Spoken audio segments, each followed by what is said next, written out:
You'll be back for these secrets about the Terminator.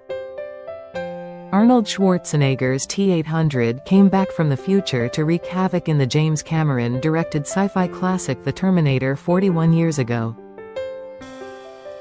The T-800 promised he'd be back. And it did indeed return, time and again, in one form or another, retooled over time as a more benevolent machine. But 41 years ago in The Terminator, the cyborg sent from the apocalyptic future of 2029 to wipe out the hope of resistance by killing Linda Hamilton's Sarah Connor, because she's destined to be the mother of freedom fighter John Connor, was all about laying waste to everything in its wake in service of the mission. The iconic part cemented then 37-year-old Arnold Schwarzenegger's status as an action superstar. Well on his way to becoming untold, let alone the Governator, no last name necessary. To think, the fate of humanity, let alone Jack and Rose, may have been different if 29-year-old James Cameron hadn't had a nightmare about a chrome torso emerging from the wreckage of an explosion and coming after him with knives. He brought his disturbing, Lee prescient, idea to his agent, who hated it and told him to work on something else. So, Cameron fired his agent. But having been fired from Piranha 2, The Spawning, he had time to write The Terminator while crashing on a friend's floor in Pomona. Caliph, tag-teaming on the script with buddy Bill Wisher over the phone. Whittled from the original idea of two cyborgs into one, the idea would inform Terminator 2, Judgment Day. The Terminator was made for about $6.4 million and made $78 million worldwide, including $38 million domestically, earning its sleeper hit status. But to give you some perspective, the same year, Karate Kid made $90 million, so it was a hit. But it wasn't like this huge hit, Michael Biehn, who played Soldier from the future Kyle Reese, told Ain't It Cool News in 2011.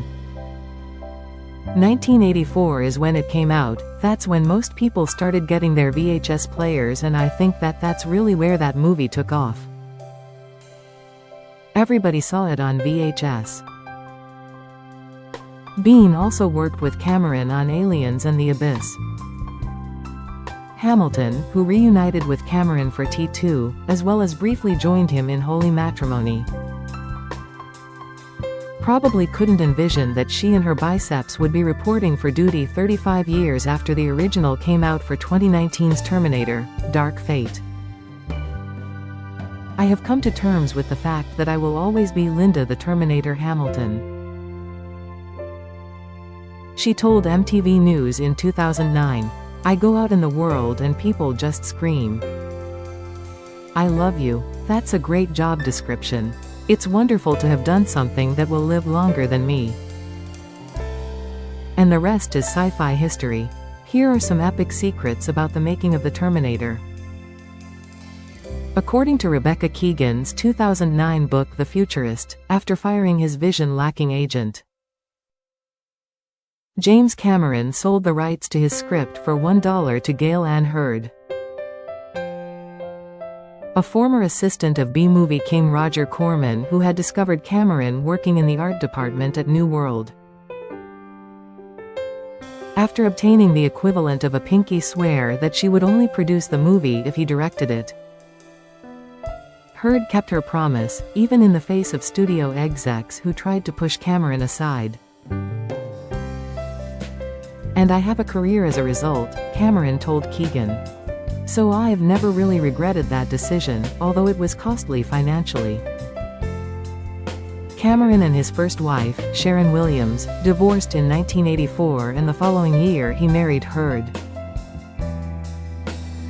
who in addition to The Terminator would also produce Aliens, The Abyss and, after their divorce in 1989, Terminator 2, Judgment Day.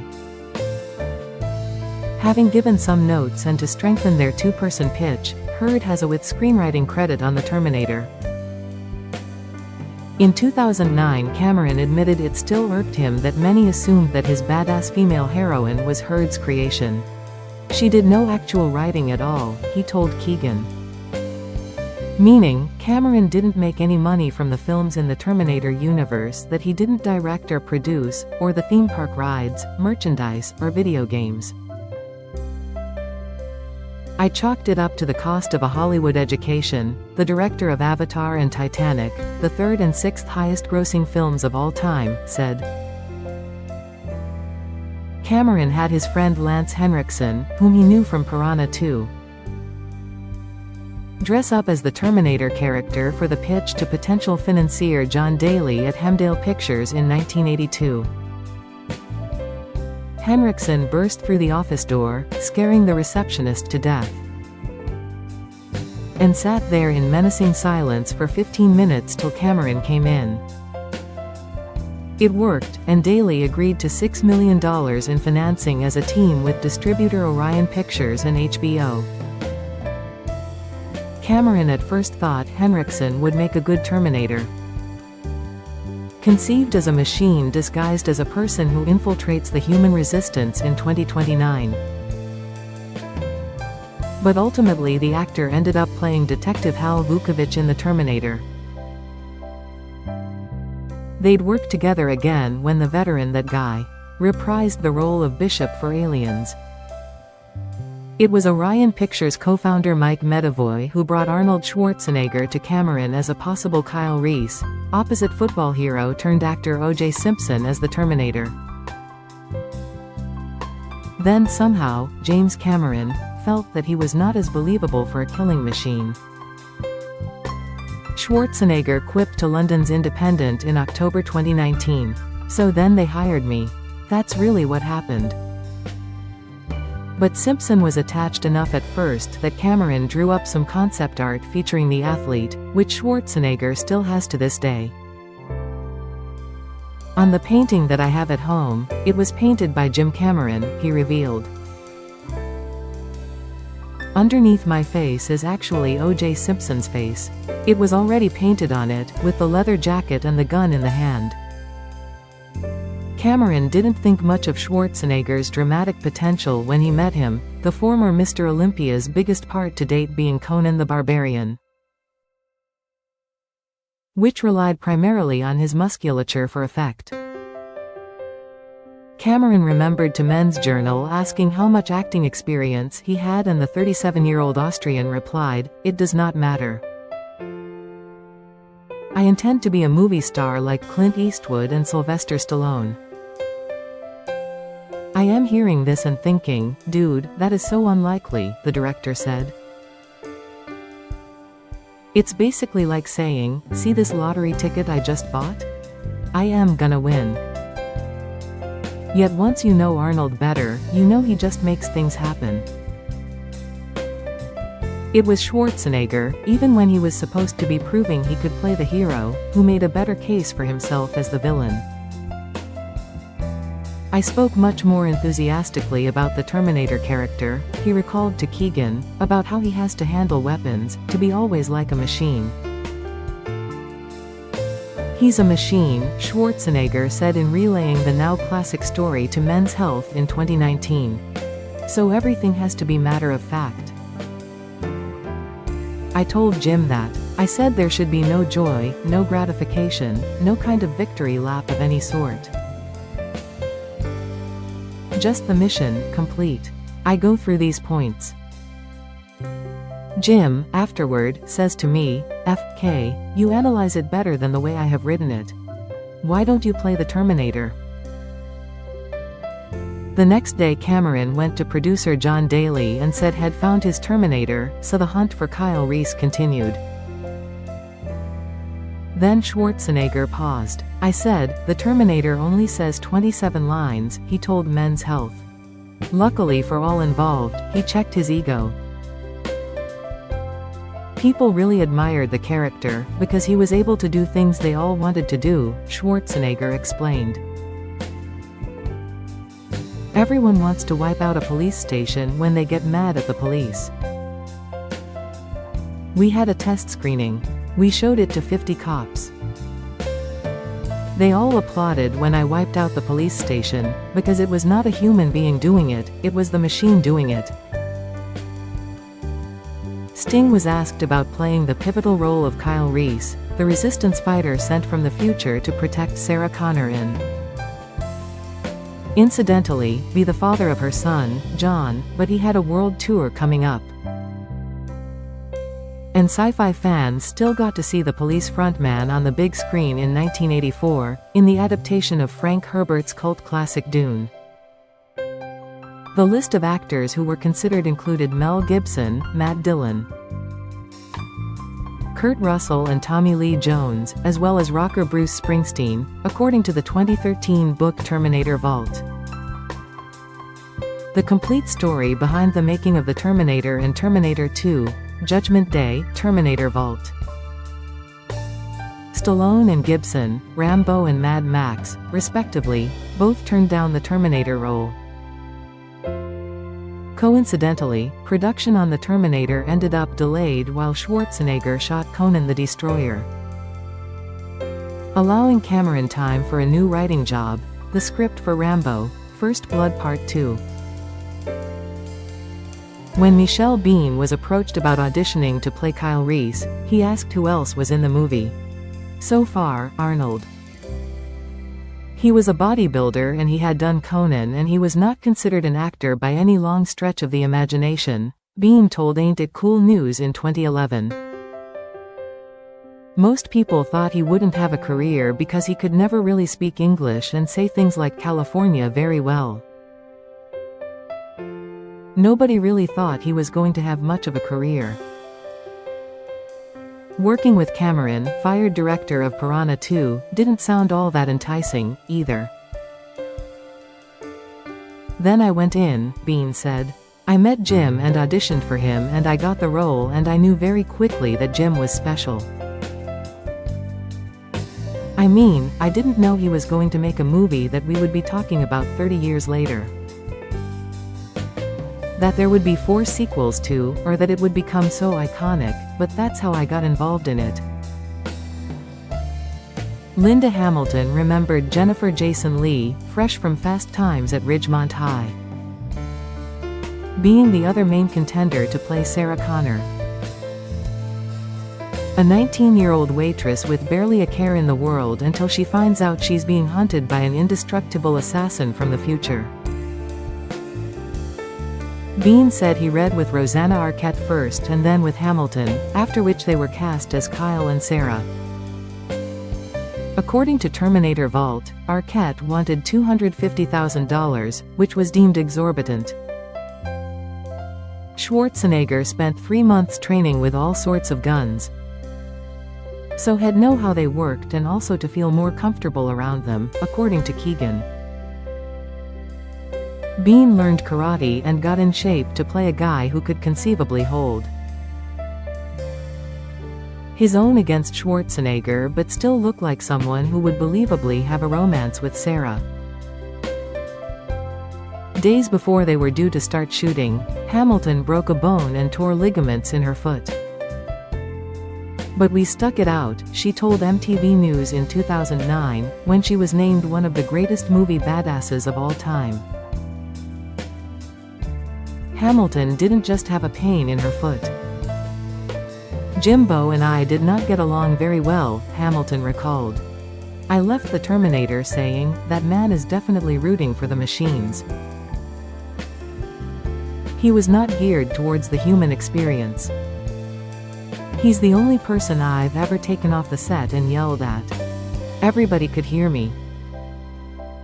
I just blew up. I was like, if you want to see a human being on the screen, you better start treating me like a human being. Fittingly, the message on Sarah's answering machine canceling their date for that night is Cameron's voice. The dynamic wasn't so bad. Hamilton returned as Sarah in 1991's Terminator 2. Judgment Day, and she ended up moving in with Cameron after his marriage to third wife Catherine Bigelow ended. Cameron and Hamilton welcomed daughter Josephine in 1993, married in 1997 and divorced in 1999. Schwarzenegger actually bulked up for the role of the T-800, hitting the gym daily, as he still does 40 years later. And eating anything that's in the kitchen sink, he recalled to Men's Health in 2019 about his eating habits as a younger man. Anything you can find on the kitchen floor. Just scrape it up, put it in there, and I will love it.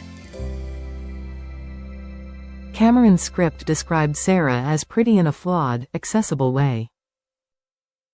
She doesn't stop the party when she walks in, but you'd like to get to know her. Her vulnerable quality masks a strength she doesn't know exists. He later explained to Keegan, "In writing I like to be fresh, and at the time of Terminator, that kind of female character hadn't really been done." According to the Sci Guy, the Terminator's computer vision is, and we quote, "a dump of the ROM assembler code for the Apple II operation system." If you own an Apple II, enter at the basic prompt, call -151*P. This will give you the Terminator view. Other code visible is written in COBOL. That's some Cyberdyne Systems Corp. level stuff right there. The Terminator that Kyle is seen battling in 2029 was played by Schwarzenegger's longtime friend, fellow Mr. Olympia and training buddy Franco Columbu, who also appeared in Conan the Barbarian and The Running Man. Schwarzenegger and Columbu met in Germany in 1965 and worked as bricklayers together when they first moved to America, while the former pursued a career in Hollywood. They remained close until Franco's death in August 2019 in his native Sardinia. The pumps, the chess games, the construction work, the meals, the pranks. The life lessons, we did it all together, Schwarzenegger wrote in tribute on Medium to the man he called his best friend. We grew and we learned and we loved. My life was more fun, more colorful, and more complete because of you. Schwarzenegger suggested he say "I will be back" at the police station window instead of "I'll be back," because he was having trouble pronouncing the contraction "ill." Cameron refused, but assured his star that had used the best possible take in the final cut. Good choice, as "I'll be back" became iconic and was ranked number 37 on American Film Institute's 100 Years, 100 Movie Quotes. Schwarzenegger and Hamilton teamed up 28 years after Terminator 2. Judgment Day came out for the Cameron-produced, Tim Miller-directed Terminator. Dark Fate, which although Arnold appeared in 2 more non-Cameron movies in this universe, but refused a cameo in Terminator Salvation, served as a follow-up to T2. Cameron likes to tell people that he gave me all the reasons not to do it because he knows my very nature is to go. FKU, I am doing it, but that's not true, Hamilton told NME. Ultimately it was the passage of time that allowed me to go, I get to fill in 27 years here. The T-800 was again a force for good and Gabriel Luna played the Terminator hell-bent on destruction, the Rev-9, which can separate its endoskeleton from its liquid metal body. There are moments where you kind of feel sorry for Terminator, for the T-800. Schwarzenegger told Men's Health, "It's like, I hope he gets destroyed, but I hope he wins against this." Oh, right. That dastardly